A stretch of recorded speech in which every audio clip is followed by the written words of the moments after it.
We got a chance to try another hotel here in Mayfair, London. Hey y'all, it's your James. Andito kami sa John George's ng The Connaught Hotel for an afternoon tea.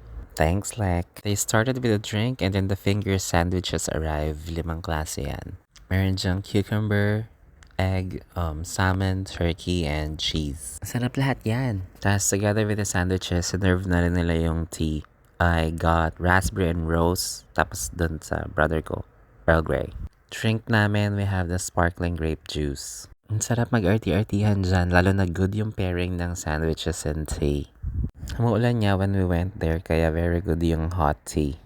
Tapos syempre nasarapan kami sa sandwich, so nagpa-second round kami ng turkey and salmon. Then after, nag-proceed na kami sa pastries. Andiyan na rin yung scones with clotted cream, tapos mayroong raspberry and apricot jam. And actually, pabusog na kami. Yung kapatid ko papakita daw niya yung kanyang expertise sa pagkain ng scones. And tingnan natin kung ano masasabi niya. Nilagyan niya ng clotted cream and raspberry jam.